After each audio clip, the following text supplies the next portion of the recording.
In 1998, off Canada's east coast, a modern passenger jet run by one of the world's best airlines catches fire at 33,000 feet.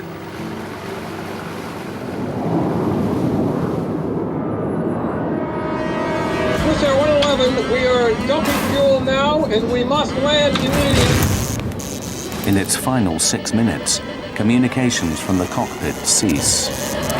It's burning already! Then the plane plummets into the ocean.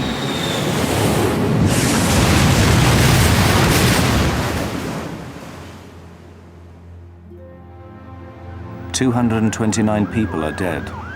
What caused the fire is a mystery." Many of the vessels reported to the Canadian Navy vessels standing by on scene that they were finding bodies and making repeated requests for more body bags and get the bodies that were Now, after one of the largest investigations in aviation history, the complete story behind the loss of Swissair Flight 111 can finally be told. It's a wake-up call for the entire airline industry to ensure that what happened aboard Swissair 111 would never happen again. This accident investigation was a unique opportunity to assess the materials in airplanes. And the problem is not only just the stuff that can burn, but the fact you can't see it. When you really have fire on board, the clock is running against you.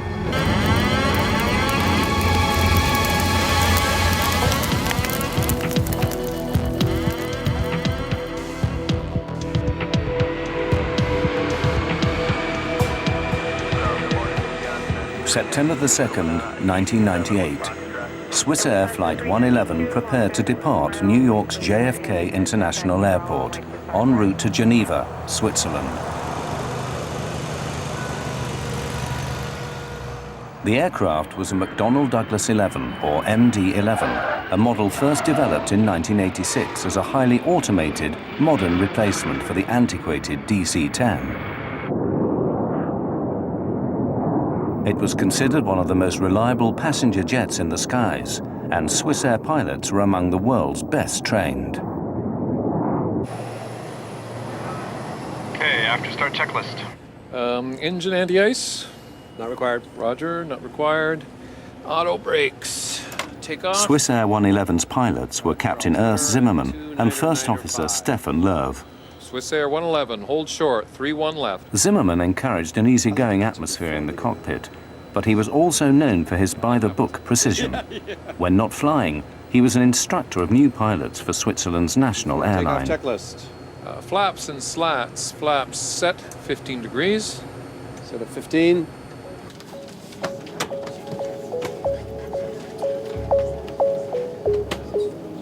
On board were 215 passengers, 12 crew, and 2 pilots. Most were French, American, or Swiss. 23-year-old Stephanie Shaw was on her way home to her parents in Geneva. Stephanie was blessed in many ways. She was physically very attractive. She was an intelligent girl. The reason she went to New York was that she had been invited to become a member of the World Economic Forum, which is based in Geneva, and she wanted to have this trip before she joined. She was a darling, an absolute darling. 8:18 p.m. Swissair 111 Heavy, clear for takeoff. Cleared for takeoff. Roger, Swissair 111. For safety, the Swissair pilots push the throttles forward together, ensuring no single pilot can botch a takeoff. VR, V2. Swissair Flight 111 lifted off and made her way northeast, toward the open Atlantic. For the first 15 minutes after takeoff, there was no communication from Swissair 111. It was an unusual, small detail that would later baffle investigators. Well, it does happen occasionally. They had not yet reached what we call the North Atlantic track system, where then you're not really usually in radio contact. So I thought it was a little abnormal, but it appears it was just nothing more than a mistaken radio frequency. When the guy dialed it in and swapped over the radio, he had put in the incorrect frequency, and evidently they didn't make another attempt at contacting someone. It was strange, and I agree with you. It was kind of like, whoa, that's interesting.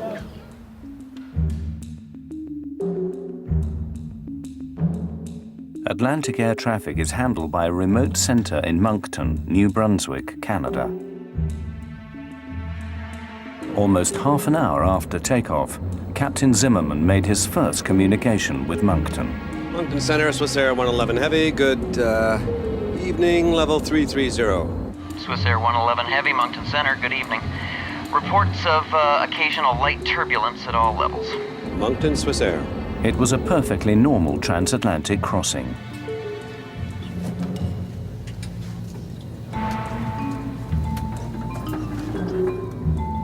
In first class, Swissair passengers were among the first in the world to have a personalized, in-flight entertainment network. Though now common, the system was an innovation in 1998. Passengers could choose their own movie, browse the internet, and gamble. They evaluated the market, and they thought that introducing a modern in-flight entertainment system combined with a gambling system, so that passenger actually can use their credit card and gamble during long-range flights, would make them more attractive. This luxury would be the source of controversy to come.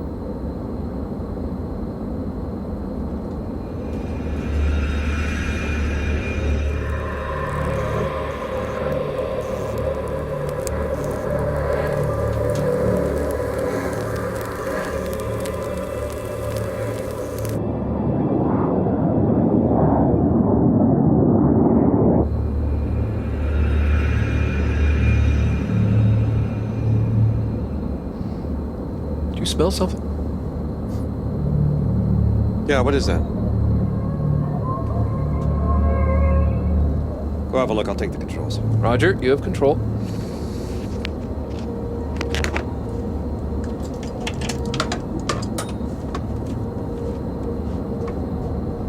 First Officer Love investigated the area near the air conditioner vent.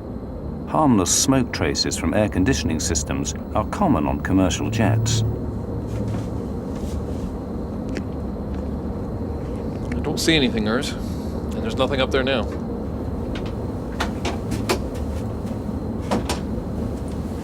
You hailed for me, Captain? Stefan and I were sure we smelled smoke a few seconds ago. Can you smell anything? I smell it too, yeah. Could you smell it in the cabin before you came in? No, definitely not. They agreed that the air conditioner was the likely culprit. Can't see it or smell it anymore. Air conditioning, is it? Yeah. Please close it, thanks.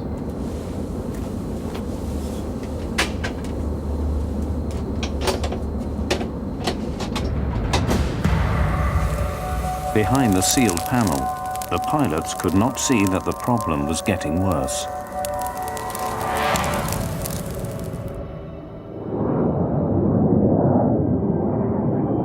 Less than 45 seconds after smoke disappeared in the cockpit of Swissair 111, it returned.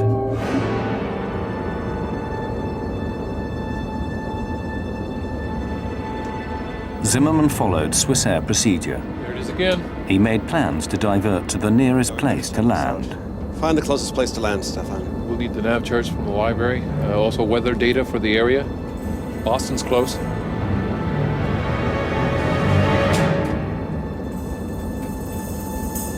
It's not doing well at all up there.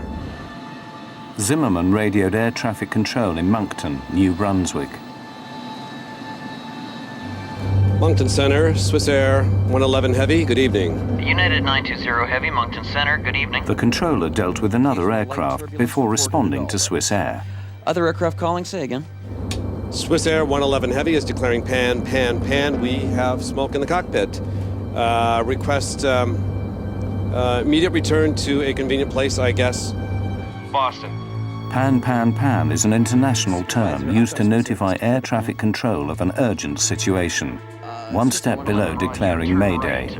You say to Boston you want to go? I guess Boston. We need first the weather there. We are starting right turn here, Swissair 111 Heavy. Swissair 111, roger, and descent to flight level 310. 310. 310, Swissair 111 Heavy. This is the first interview with one of the air traffic controllers in Moncton. My name is Bill Pickerel, and on September 2nd, 1998, I was one of two Halifax terminal controllers working the evening shift. The pan and any kind of a special condition is usually dealt with as an emergency, and this in fact was dealt with that way. The aircraft was immediately given priority, and the high-level supervisor initiated a call to the Rescue Coordination Center. Pickerel's colleague determined that Swissair 111 was just 66 nautical miles from Halifax and 300 from Boston. But Captain Zimmerman had chosen an airport he knew. A lot of times when you're having a problem, you would rather be dealing with an issue where you're much more familiar with the airport, because that relieves a little stress on you. This is his initial problem. He's sitting there, he's looking up there, and he's trying to think, well, I got smoke here. Now, what does it mean? Let's see, where are we? Where's the closest place I can go to that I can talk to a Swissair mechanic? Boston.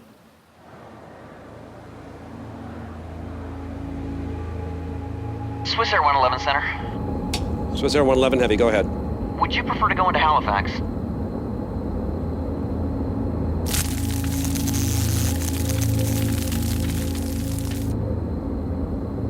First, we better put the masks on. Stand by.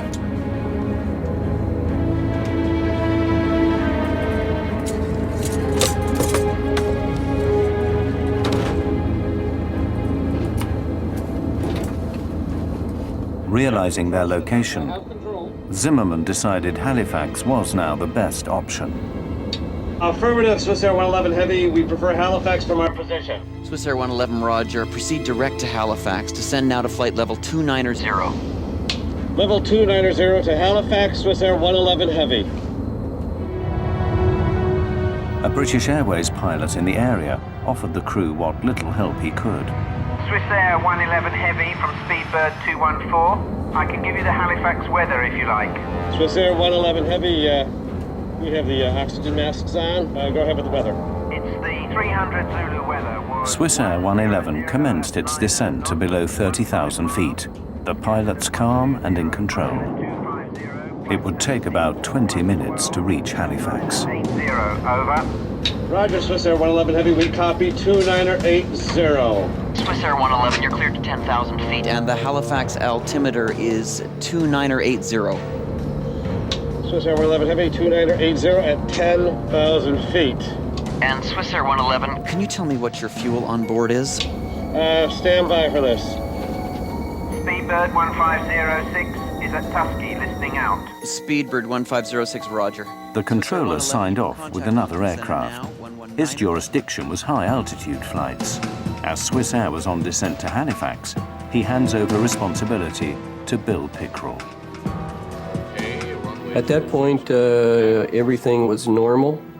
I gave the pilot an initial descent, and he requested to level off at an intermediate altitude to get the cabin in order for the landing, which I took to mean that they needed to pack away dinner trays and things like that. It was an indication to me that while his situation was unusual, that they weren't considering it as an emergency at that time. Watch your speed, Stefan. Don't descend too fast. Roger.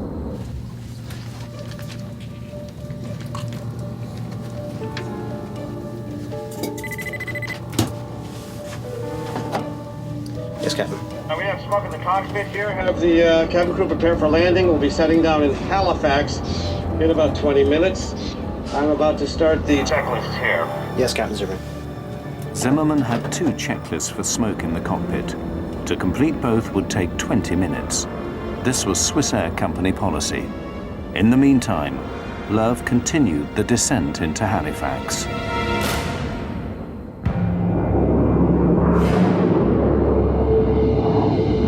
Stefan, I'll need you to handle the radio while I do this checklist, all right? 119.2 for the Swissair 111 Heavy. Roger. Swissair 111 was now at about 25,000 feet. Pickrell advises them to descend to 3,000. But First Officer Love said he'd rather fly at 8,000 until the passenger cabin was cleared. 050. Swissair 111. Their attitude underscored the sense of control in the cockpit. 979. From my point of view, it gave all initial appearances that it should be a fairly straightforward operation, that assuming that everything happened normally, the aircraft would require a minimum of handling to lead them into Halifax. Swissair 111, you can descend to 3, level off at an intermediate altitude if you wish, just advise. But Pickrell was concerned the plane was not coming down fast enough. It appeared that the aircraft might have been a little bit high, and I wanted to ensure that the pilots were aware of how far they were from the airport, how many miles they had to fly, so that they could judge their own descent and make their decision about what they wanted to do. Roger. At the time, we descend to 8,000 feet, and we are clear at any time to 3,000 feet. I keep you advised. Okay, can I vector you to set up for runway 06 at Halifax? Roger, vector for 6 will be fine. Swissair 111 heavy. Swissair 111, roger, turn left heading of 030. Left heading 030 for the Swissair 111 heavy.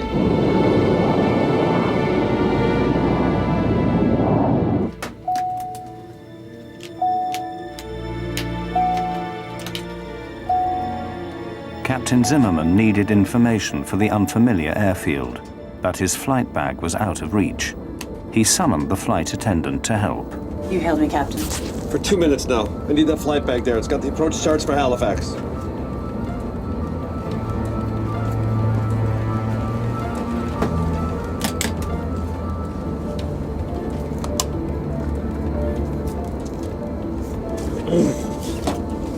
Okay, get back to your crew. Yes, Captain.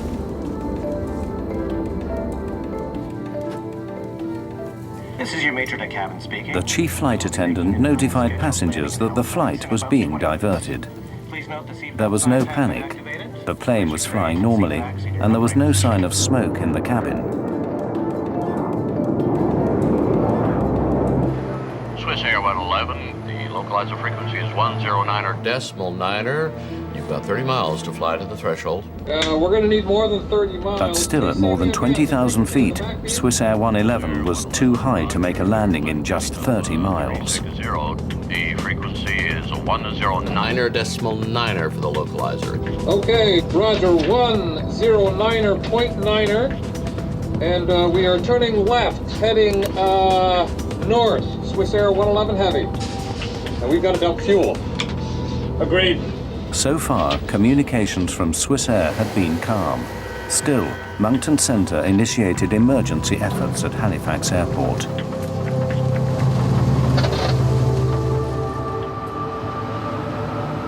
Preparing ground crews for an emergency, Pickrell sought information from the pilots.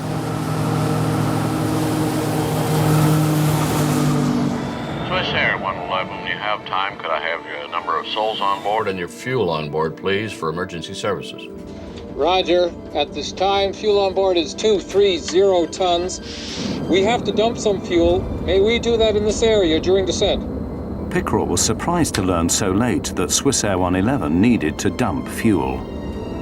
At that point, it became more of a complicated situation. In fact, with every transmission after that, it became more and more complicated.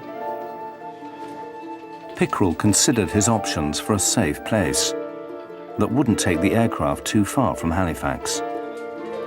He decided to direct the plane over St. Margaret's Bay, about 30 miles from the airport. The other choice, if he had said he needed to stay close, was to start the aircraft in a right-hand turn to set him up for any of the other runways. I had to keep him flying in a circle or a constant track so that he wouldn't fly back into his own fuel, which would have been not good. Dumping fuel is standard procedure. A fully fueled passenger jet is too heavy and could break up on landing. Are you able to take But co-pilot Love wondered if, given their situation, they might forgo the regulations. They want us to turn to the south. Should we just forget about dumping and just land? No, dump it. Okay, we are able for a left or right turn to the south in order to dump. I initiated the vector back toward St. Margaret's Bay to start him in that direction. It indicated to me that, again, it wasn't a critical situation on board, that in fact he did have time to be able to go back and dump his fuel over the water. Swissair 111, roger. Turn left heading of 200 degrees and advise me when you're ready to dump. It will be about 10 miles before you're off the coast. We will still be within about 25 miles of the airport. Roger, we are turning left, 200. In that case, we are going to descend to only 10,000 feet in order to dump the fuel. Roger, maintain 10,000. I'll advise you when you're over the water. It will be very shortly. Roger. While Zimmerman continued with his checklist, Love accidentally transmitted to Bill Pickrell in Moncton. Are you in the emergency checklist for air conditioning smoke? Yes. Swissair 111, say again, please.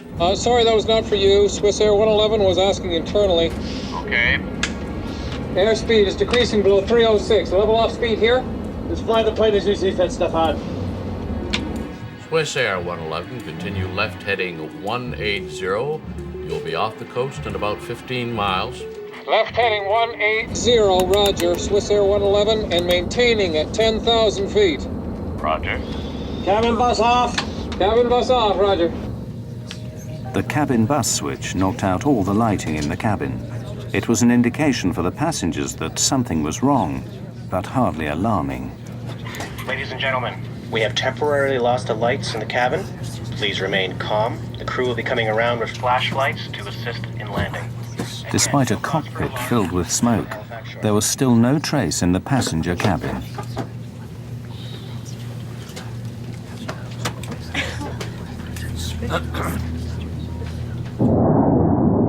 You will be staying within about 35, 40 miles of the airport if you have to get back to the airport in a hurry. Okay, that's fine with us. Please tell us when we can start to dump the fuel. Suddenly, the aircraft sent out a warning that the smoke was a sign of a more serious problem. Autopilot, disconnect. Copy that, autopilot disconnect. Swissair 111. The autopilot disconnected because the plane's computers sensed erratic readings. In the next 90 seconds, those readings went haywire. 11,000 and 9,000 feet. Swissair 111, you can block between 5,000 and 12,000 if you wish. One by one, the instruments failed. The calm in the cockpit dissolved. Copy that. We are cleared between 12 and 5,000 feet.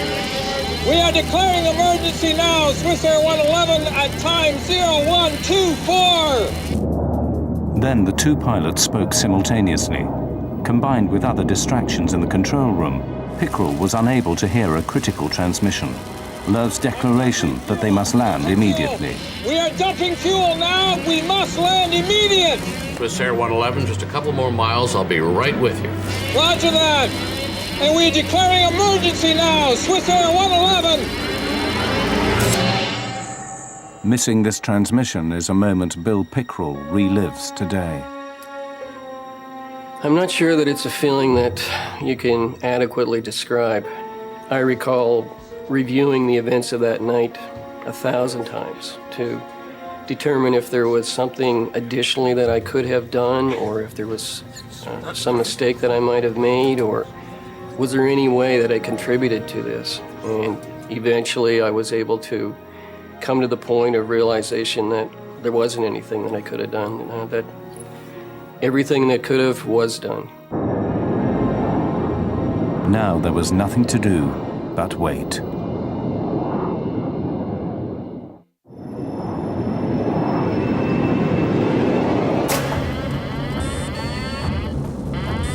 "30 seconds after declaring an emergency, the pilots of Swissair 111 faced an inferno.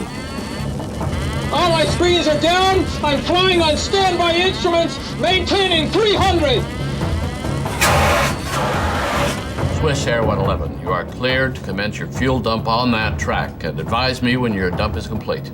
Soon after I gave him authorization to commence the fuel dump, there was no acknowledgement.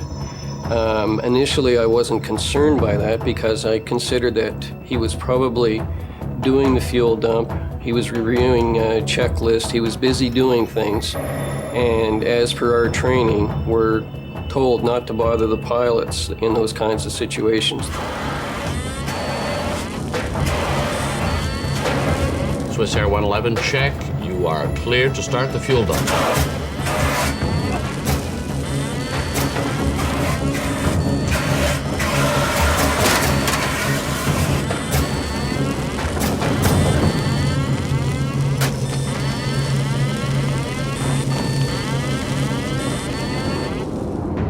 There was no further communication from the aircraft.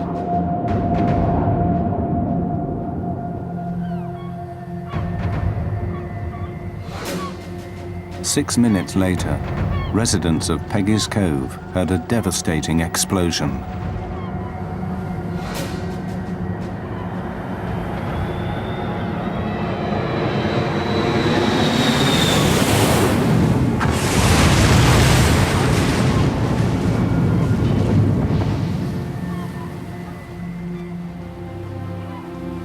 No one knew what had happened to 229 people after 6 minutes of silence.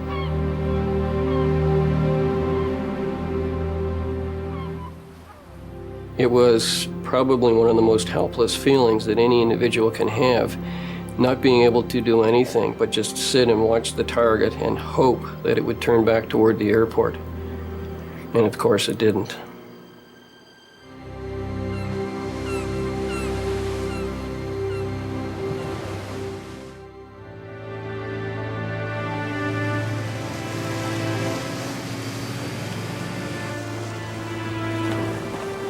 The following morning, would-be rescuers glimpsed the terrible remains of Swissair 111.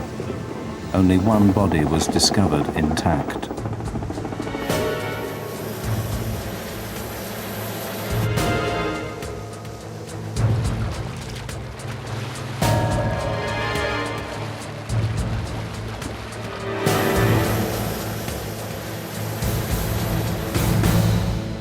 In Geneva, Ian Shaw had a premonition about his 23-year-old daughter, Stephanie.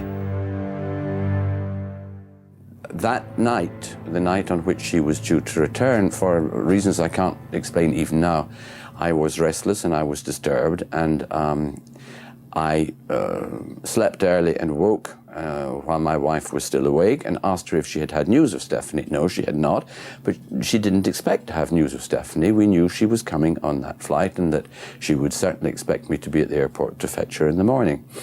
I awoke around 6 Geneva time, and on television there was a report of the crash of Swissair 111.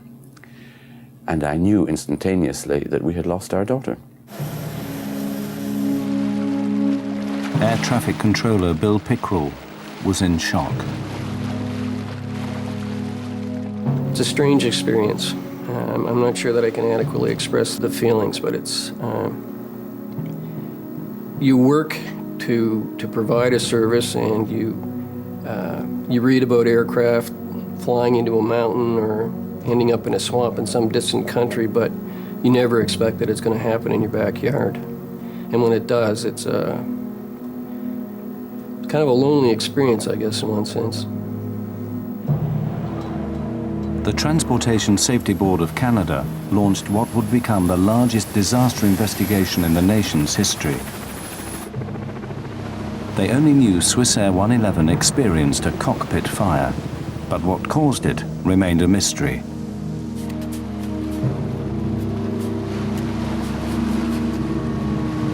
Well, this accident was a challenging one to investigate, in that initially, of course, we had to recover the aircraft from about 55 meters of water, around 185 feet.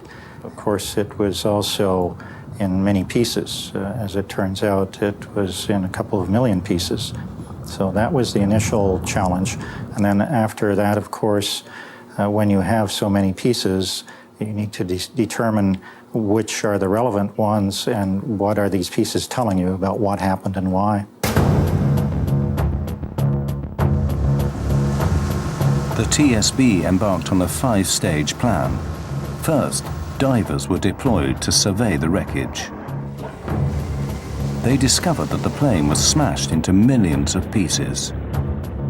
But as the autumn weather worsened, the risks to divers increased.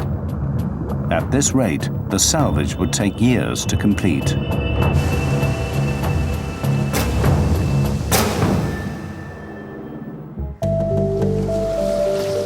Stage 2. With help from the United States Navy, remote-operated vehicles began a more detailed search. The ROVs helped investigators survey the site. But the question remained: how to recover tiny pieces of twisted metal from the bottom of the sea. We have to go through little bits of airplanes, little pieces. In Swissair, we've had about 2 million pieces of airplane, and we pretty much almost had to look at them all because we had to discredit certain things, terrorists, bombs, various other types of faults. The TSB's investigators finally got the breakthrough they've been seeking: the black boxes. Recordings of cockpit and computer data told investigators that everything on the plane was working perfectly until the last few minutes.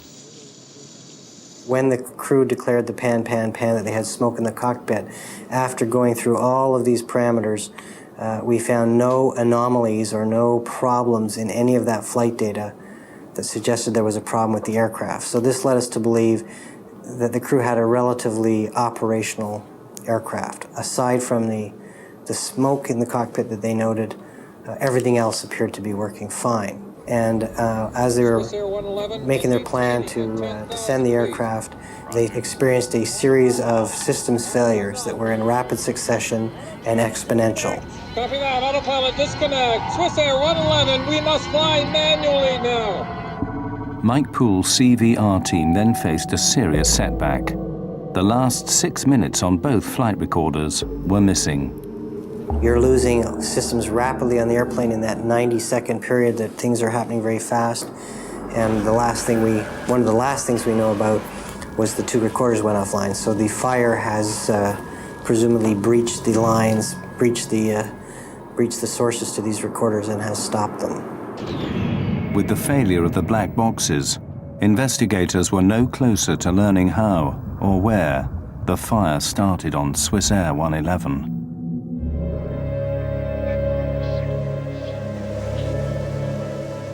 Stage 3.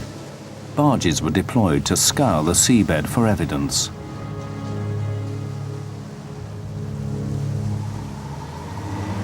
One by one, sad remnants of the airplane reached the surface.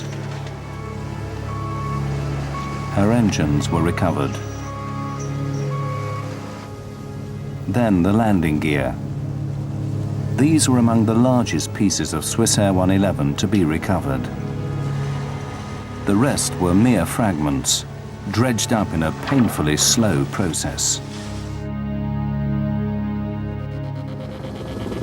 Stage 4. A nearby military hangar provided a makeshift lab for the growing team of forensic investigators. Representatives from the American NTSB, Boeing, Swissair, and the Royal Canadian Mounted Police joined in the search for answers.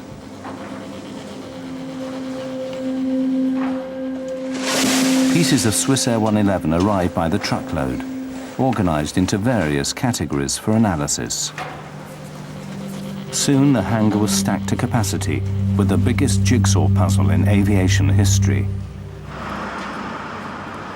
All the investigators knew for sure was that an initially small cockpit fire suddenly turned to catastrophe.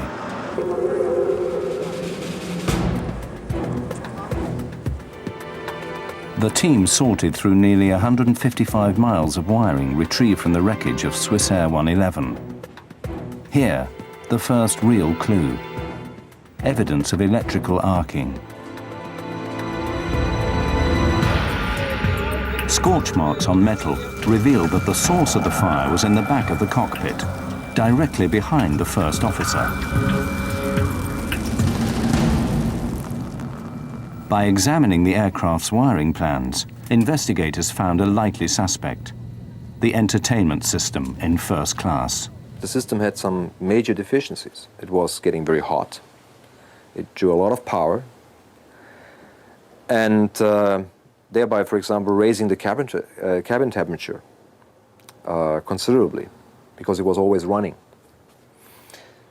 They did not install a simple off switch, nor did they install appropriate cooling systems to cool the system down. The TSB's investigators finally thought they had the breakthrough they'd been seeking.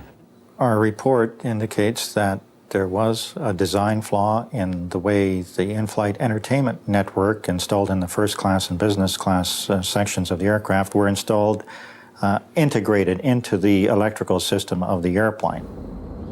When Captain Zimmerman threw the cabin bus switch, all power to the cabin should have been switched off. But the entertainment system remained on, overheating. If you had asked most pilots, they would say, well, if I push the cabin butt switch, it's going to turn off the things behind the cockpit. It's going to isolate that electrically for me so that I don't have to worry about that, and that I can just concentrate on those things that might affect me flying the airplane. Well, as it turns out, that this switch was kind of bypassed in this case for this IFIN, or entertainment system. Swissair immediately disabled the entertainment systems on the rest of its fleet, and the US National Transportation Safety Board ordered an inspection of cockpit wiring on all MD-11s. Unfortunately, this simple solution proved insufficient. By the time that cabin switch was turned off, the fire was well underway, and so that had no real bearing on the initiation or propagation of the fire in the Swissair 111 aircraft. But investigators determined that the problem with the entertainment system alone could not have brought down Swissair 111. The search for answers continued. Stage 5. Undaunted, the TSB reconstructed the MD-11 from the wreckage. A wireframe mock-up they called the jig provided a spine for placing tiny pieces back where they once belonged. The reconstruction revealed that the fire spread with alarming speed from the cockpit back into the first-class galleys. Some metal showed heat damage from temperatures as high as 600 degrees centigrade. As the investigation continued, some argued that the actions of the pilots may have contributed to the disaster. Some experts charged that Zimmerman and Love's by-the-book approach may have cost them their lives. Swissair 111 was asking internally. Some operators emphasized in a very early stage, land as soon as possible, and then if you have time, go into the checklist. Others said, here's the checklist, and at the end of the checklist, if that doesn't help, then land as soon as possible. Pretty contradictory to basic flying instructions where student pilots learn at a very early stage that whenever you have smoke, you have a fire, and fire means land as soon as possible. Emergency light switch on. Emergency light switch on. Unfortunately, in this case, the way the checklist was written, it didn't identify that now start towards the divert. It started more on let's try to see if we can solve the problem. And so now all of a sudden you're taking on a problem that just kind of crept up on you. You weren't expecting it. We're going to need more than 30 miles. But the TSB considered the timeline. Investigators determined that Swissair 111 would not have made Halifax Airport under any circumstances. There just wasn't enough time. 09er, 0.9er. In our calculation, we showed that starting at the ideal descent point from 33,000 feet, which was at about 10:14 p.m. that night, it would take some 13 minutes to get the airplane onto the ground, which would take us to 10:27 p.m.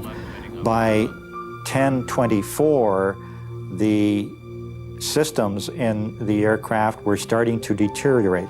So we believe that under these circumstances, the crew would not have been able to successfully land the airplane under those conditions with the amount of time that they had. Whatever caused the fire on Swissair, it happened at a lethal speed. The mystery remained.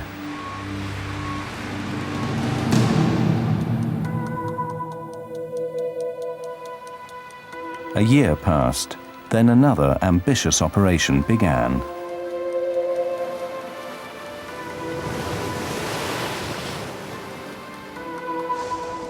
The TSB hired a sophisticated Dutch salvage ship, Queen of the Netherlands.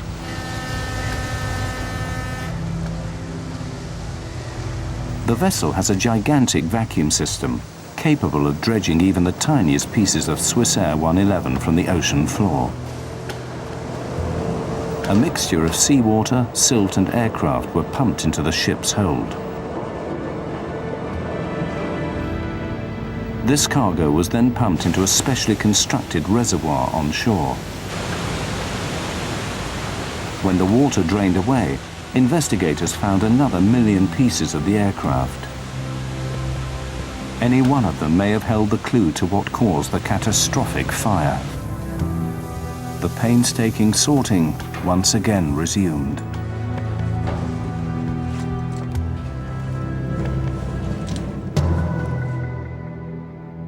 Finally, after 15 months, they found what they'd been seeking: a single faulty wire.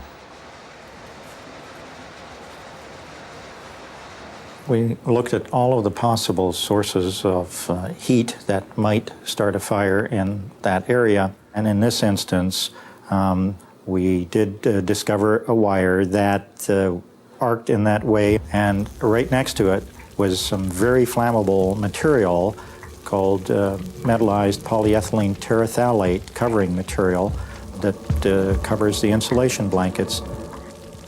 This polyethylene insulate, which lined the MD-11, is common on commercial airlines worldwide. It has passed the industry's flammability tests that require materials to self-extinguish after a reasonable period of time. The investigation now took an abrupt turn. Instead of seeking the cause of the fire, the TSB now focused on the flammable materials that fueled it.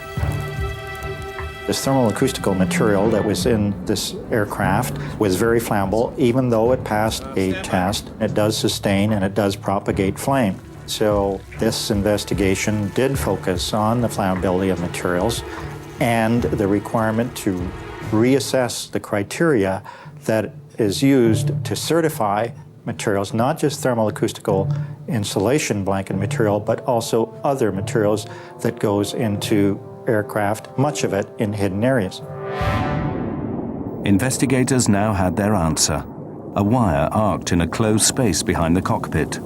The arc ignited the insulation, which in turn lit other materials, such as foams and plastics. The pilots could not sense how quickly the fire intensified, but 14 minutes after they declared pan, pan, pan, the fire disabled all electronics in the cockpit. The black boxes went dead. A forensic examination also shed light on the desperate final minutes in the cockpit. Love was in his seat. Captain Zimmerman was not, likely fighting the fire and probably dead before impact. The first officer was probably trying to find a place where he could put this big airplane. He just didn't have a lot going for him. He didn't have a lot of instrumentation left. And I'm sure he was looking for something, some indication that would give him an idea of where he could put the airplane down, maybe even ditch the airplane. What is known is that the first officer was in his seat. Whether he was unconscious, conscious, maybe had severe degree burns on his skin, it's not known. We know the captain was not in his seat, so very likely he was trying to fight the fire. That the checklists were found molten together, the pages, indicates that they were used to fight a fire. At 10:30 Halifax time, Love shut down engine 2. Investigators determined that he probably received a warning the engine was on fire. Chillingly, it proved that Love was alive a minute before impact. They could not determine whether the passengers were aware of the fire, at least until the very final moments. There were traces found of soot and smoke extending as much far to the business class overhead area. Whether the passengers have smelled the smoke, it's not known. DNA analysis showed that they had no residue in their body. The aircraft hit the water with a force of 350 Gs.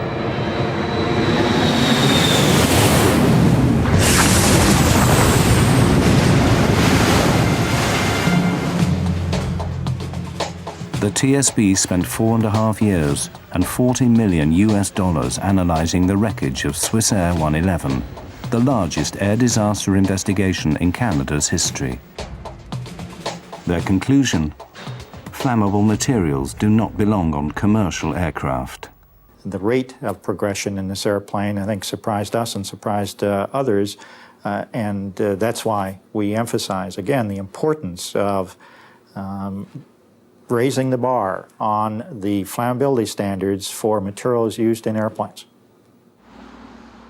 Ian Shaw waited 4 years for the report to reveal the fatal flaw that took the life of his daughter. The truth has not diminished his anger at Swissair. There has to be accountability.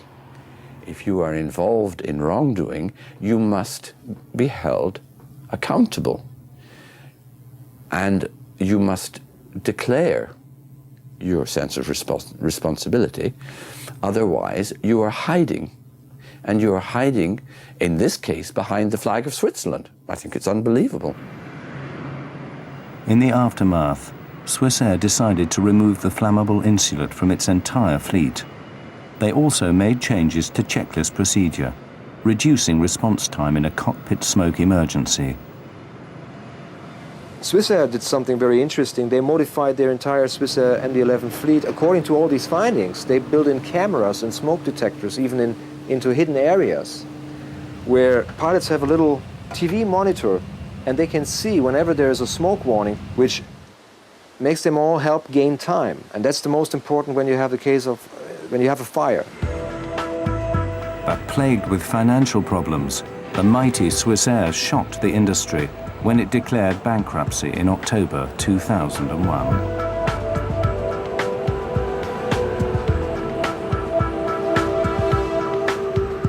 The flammable insulation that set Swissair ablaze remains in 2/3 of commercial airplanes today, but not for very much longer.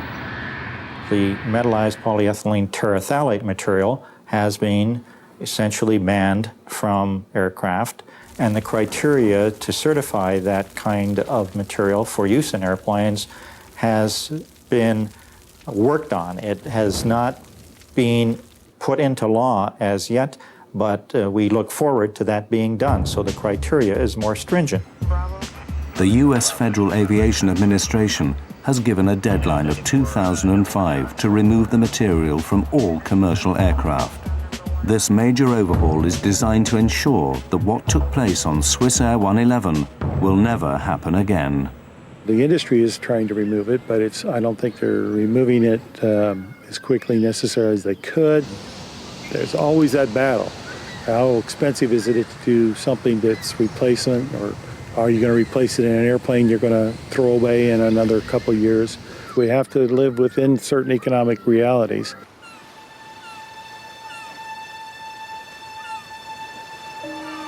For Ian Shaw, losing his daughter so suddenly and violently has left a permanent emotional scar. He left his wife and his wealth behind in Geneva and now runs a modest restaurant in Nova Scotia in view of the sea where his daughter died. Why would I come here to this particular point in Nova Scotia? A lot of people have said, oh yes, we fully understand you want to be close to your daughter and the point where the plane crashed. That is no part of my being here. Swissair ripped out of me any possibility of proximity to my daughter. I found a comfort in the awareness of the presence of the eternal ocean, the ocean which has been going backwards and forwards for many, many, many thousands, millions of years. I came here because I had to. I can't give a fully rational declaration to you of why I came here. I can only say to you, I am in the right place for the wrong reasons.